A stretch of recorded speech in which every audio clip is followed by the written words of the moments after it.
أعوذ بالله من الشيطان الرجيم بسم الله الرحمن الرحيم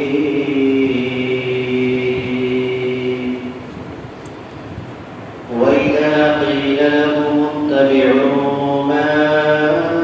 أنزل الله قالوا بل نتبع ما ألفينا عليه آباءنا أولو كان آباؤهم لا يعقلون شيئا ولا يهتدون ومثل الذين كفروا كمثل الذي ينعق بما لا يسمع إلا دعاء ونداء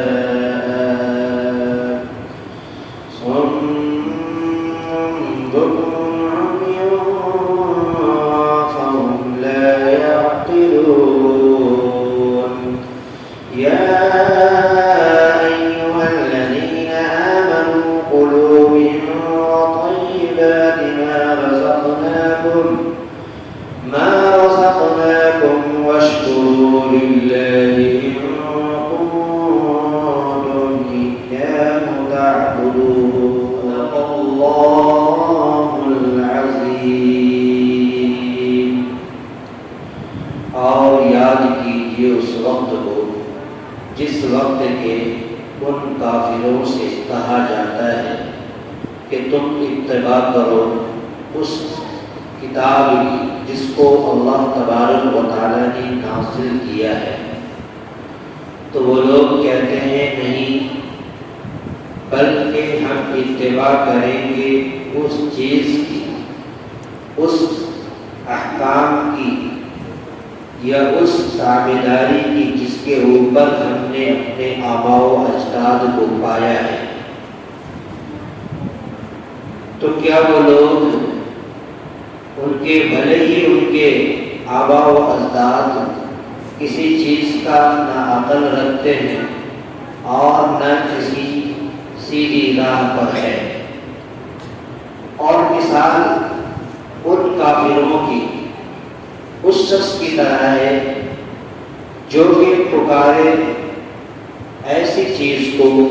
کہ جو نہ سنتی ہے مگر یہ چلانے کے اور پکارنے کے علاوہ، تو وہ گنگے ہیں، بہرے ہیں، اندھے ہیں، وہ عقل نہیں رکھتے ہیں۔ اے ایمان والو،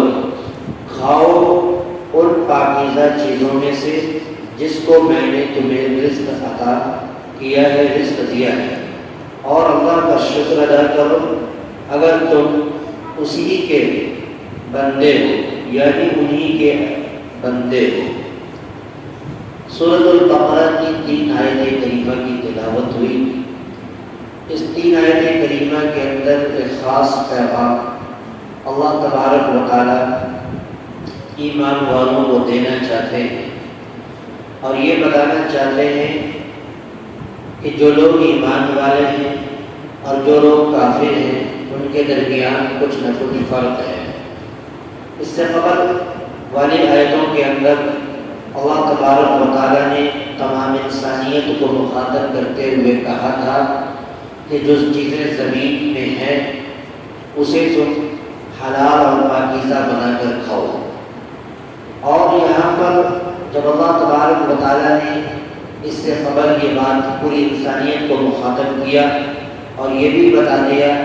کہ روئے زمین کے اوپر شیطان تمہارا بھلا ہوا دشمن ہے، شیطان ہمیشہ تمہیں برائی اور فحش کاموں کی طرف ابھارتا ہے اور حکم دیتا ہے کرنے کا، لہذا اگر تم اللہ کے خاص بندے ہو، عقل رکھتے ہو، تو شیطان کے بہکاوے میں کبھی مت آنا۔ اب یہاں سے ان کافروں کا بیان ہے کہ جن کافروں کو یہ پیغام ملتا ہے یا کبھی ان سے کہا جاتا ہے کہ تم اتباع کرو، تم ایمان لاؤ اور تم یقین اور اعتماد کرو ان چیزوں پر جس کو اللہ تعالیٰ نے نازل فرمایا ہے، ان کتاب پر جس کو باری تعالیٰ نے نازل کیا ہے، باری تعالیٰ نے اتارا ہے، اس کی اتباع کرو۔ تو یہ مشرکین مکہ، کفار مکہ جو کہ مردود ہے، وہ یہ کہتے ہیں کہ میں ہرگز ایسا نہیں کر سکتا، بلکہ میں اتباع کروں گا اس کتاب کی، اس کرتوت کی، اس طریقے کی جس کے اوپر ہم نے اپنے آباء و اجداد کو پایا ہے، جو ہمارے باپ دادا کرتے ہوئے آئے ہیں، لہٰذا ہم اسی کی اتباع کریں گے، اس راستے سے ہمارے ہرگز اپنے آپ کو ہٹا نہیں سکتے ہیں، اور اپنے آپ کو جو ہے ہم وہاں سے ہٹا نہیں سکتے ہیں۔ تو اللہ تبارک و تعالیٰ یہ کہہ رہے ہیں کہ ان لوگوں کے اندر وہ عقل نہیں ہے، گرچہ ان کے باپ دادا غلط کرتے تھے، ان کے آباء و اجداد غلط طریقے پر جو ہے گامزن تھے، سیدھی راہ پر نہیں تھے، اس کے باوجود بھی اگر یہ لوگ اپنے آباء و اجداد کی اتباع کرتے ہیں تو ان کو کرنے دیجیے، جو حشر اور جو انجام ان کے آباء و اجداد کا ہوا وہی حشر اور وہی انجام ان لوگوں کا بھی ہوگا۔ اس آیت کریمہ میں آج کی پہلی آیت میں اسی کو سمجھایا گیا، وَإِذَا قِيلَ لَهُمُ اتَّبِعُوا، اور یاد کیجیے اس وقت کو جب کہ ان لوگوں سے کہا جاتا ہے، یعنی مشرکین مکہ سے، کافروں سے کہا جاتا ہے اتبعوا کہ تم اتباع کرو، ما انزل اللہ، اس چیز کی، اس کتاب کی جس کو اللہ نے نازل کیا، قالوا تو وہ لوگ کہتے ہیں بل نتبعوا، بلکہ قالوا وہ لوگ کہتے ہیں، یہاں پہ عبارت محذوف ترجمہ یہ بول سکتے ہیں کہ وہ لوگ کہتے ہیں ہرگز نہیں، بل کا استعمال جب بھی جہاں ہوتا ہے اس کا مطلب یہ ہوتا ہے کہ نفی کا اثبات کرنے کے لیے اس کو لایا جاتا ہے جملے کو،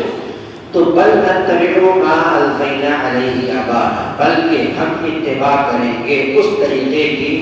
علیہ جس کے اوپر، الفینا ہم نے پایا، اس کو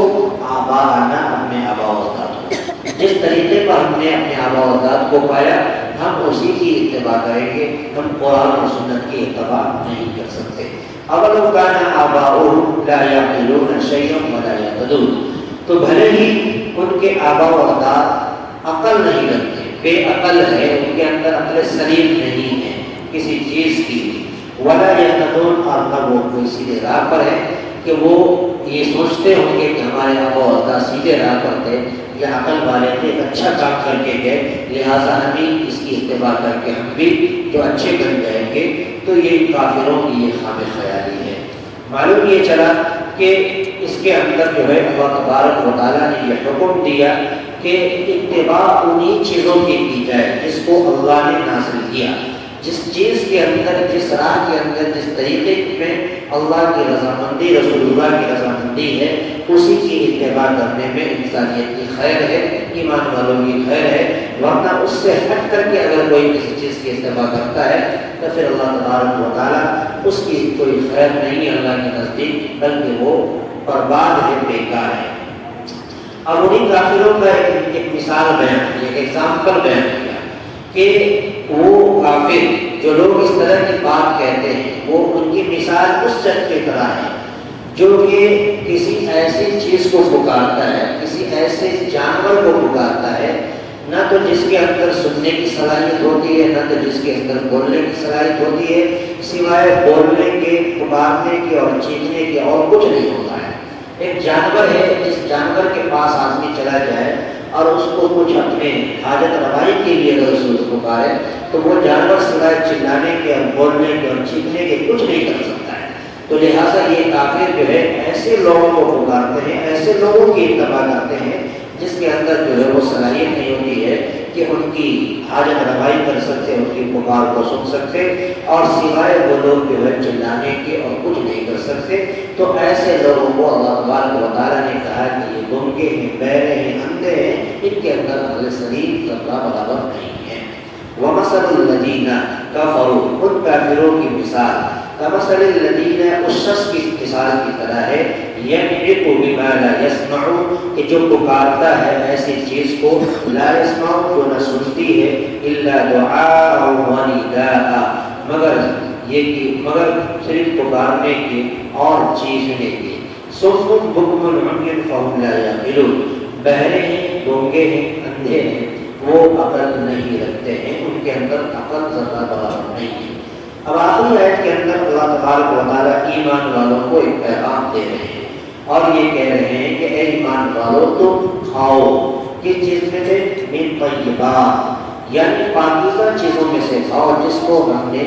تمہیں رزق عطا کیا ہے، اور اللہ تبارک و تعالیٰ کا تم شکر ادا کرو اگر تم واقعاً اللہ کے بندے ہو۔ یہاں پر ایمان والوں کو عقل حلال کا حکم دیا جا رہا ہے، اور عقل حلال کی اتنی اہمیت قرآن حدیث کے اندر آئی ہے کہ جب انسان عقل حلال کھاتا ہے، حلال لقمہ کھاتا ہے، تو اللہ تبارک و تعالیٰ ان کے دلوں کے اندر اپنی رضا کا پروانہ دیتا ہے، ایسے شخص کی دعائیں قبول ہوتی ہے، ایسے شخص کو عبادت کا شوق جاگتا ہے، ایسے شخص کو عبادت کرنے کے اندر عبادت میں مٹھاس اور رغبت پیدا ہوتی ہے جو شخص عقل حلال کا استعمال کرتا ہے۔ اس کے برعکس اگر کوئی حرام لقمہ کھاتا ہے، اگر کوئی غلط طریقے سے جو ہے کما کر کھایا، تو اس کی نہ دعا قبول ہوتی ہے، نہ اسے عبادت میں مزہ آتا ہے، نہ عبادت میں لذت محسوس ہوتی ہے، اور نہ کبھی بھی جو ہے عبادت اور نماز اور دین کے کاموں کے چھوٹنے پر ان کو افسوس ہوتا ہے۔ کیوں؟ اس لیے کہ وہ حلال رزق حرام رزق کھایا، اور حرام رزق کھانے کی وجہ سے دل سیاہ ہو جاتا ہے، لہذا جب دل سیاہ ہو جاتا ہے تو انہیں پھر عبادت کرنے میں مزہ نہیں آتا۔ یا ایھا الذین آمنوا کلوا، اے ایمان والو کلو کھاؤ، من طیبات پاکیزہ چیزوں میں سے، ما رزقناکم ان پاکیزہ چیزوں میں سے جس کو میں نے تمہیں رزق عطا کیا ہے۔ اللہ نے جو مال و دولت اور جو رزق عطا کیا ہے، چاہے وہ رزق کھانے پینے کے قبیل سے ہو، پھل فروٹ کے قبیل سے ہو، یا جس اعتبار سے فائدہ اٹھانے کے قبیل سے ہو، اسے کھانے کا حکم اللہ تبارک و تعالیٰ دے رہے ہیں۔ واشکروا للہ، اور اللہ کا شکر ادا کرو، اور کھانا بھی ہے اور کھانے کے بعد اللہ کا شکر ادا کرنا، ناشکری نہیں کرنا۔ ان کنتم ایاہ تعبدون، اگر تم واقعاً اسی کے یعنی اللہ ہی کے بندے ہو تو تمہارے اوپر یہ ضروری ہے کہ اللہ کا دیا ہوا رزق کھاؤ اور اللہ تبارک و تعالیٰ کا شکر ادا کرو۔ گویا آج کی آیت کریمہ کے ترجمے سے اور آج کے پیغام سے ہمیں یہ معلوم ہوا کہ یقیناً ہمیں اور آپ کو اتباع اس شخص کی کرنی ہے جس کے اندر واقعاً اللہ کا علم ہو، رسول اللہ کا علم ہو، قرآن کا علم ہو۔ اگر وہ آپ کو سیدھے راستے پر چلنے کی دعوت دیتا ہے تو یقیناً ایسے حالات میں ایسے علماء، ایسے پیشوا کی باتوں کو ماننا ہے۔ ایسا نہیں کہ ایسے وقت میں ہم کہیں کہ نہیں یہاں پر ہمارے باپ دادا یہ کام کیا کرتے تھے، ہمارے آبا و اجداد جو ہے اس کے برعکس کرتے تھے، لہٰذا ہم آپ کی بات نہیں مانیں گے، ہم اپنے آبا و اجداد کے نقش قدم پر چلیں گے۔ معلوم یہ چلا کہ ہمارے آبا و اجداد غلط کرتے ہوئے آئے ہیں، تو وہ لوگ جو گمراہ ہوئے تو ایسا نہیں کہ ان کی نسل بھی گمراہ ہو، لہٰذا باپ دادا اگر غلط کیے تو اولاد کے لیے ضروری نہیں ہے کہ وہ غلط کام کرے، بلکہ علماء اور صلحاء اور اللہ کے ولیوں کی باتوں کو مان کر کے اپنی زندگی کو آگے کی طرف بڑھائے۔ اللہ تعالیٰ سے دعا ہے کہ پروردگار عالم ہمیں بھی آپ کو بھی کہنے سننے سے زیادہ عمل کی توفیق عطا فرمائے۔ آمین وآخر دعوانا الحمد للہ رب العالمین۔ اللهم صل على سيدنا محمد وعلى آله وصحبه وسلم۔ یا الہ العالمین رب کریم، مولا کریم، پروردگار عالم، رحم کا، کرم کا، عافیت کا، درگزر کا معاملہ فرما۔ اے اللہ پورے عالم اسلام کے مسلمانوں کی فرما۔ مولا کریم جو قرآن مقدس کا پاک درس ہوا، قرآن آیت کریمہ کا ترجمہ پڑھا گیا، مولا کریم ان تمام فرمودات پر سب کو عمل کرنے کی توفیق عطا فرما۔ مولا سبوں کو حلال رزق عطا فرما، حرام رزق سے حسد کی حفاظت فرما، عقل حلال کھانے کمانے کی توفیق مرحمت فرما۔ جتنے لوگوں نے شرکت کیا مولا تمام کو اپنے دین کے لیے اور سیدھی راہ کے لیے قبول فرما۔ یا الہ العالمین رب کریم، مولا کریم، پروردگار عالم، پورے عالم کے اندر اہل غزہ اور اہل فلسطین کی خاص طور پر اللہ کی مدد اور نصرت کا معاملہ فرما۔ پورے عالم کے اندر اپنا حرام قائم قدائم فرما۔ ہماری دعاؤں کو اپنے حبیب پاک صلی اللہ علیہ وسلم کے فضائل قبول عطا فرما۔ ربنا تقبل منا انك انت السميع العليم وتب علينا انك انت التواب الرحيم۔ صلی اللہ تعالی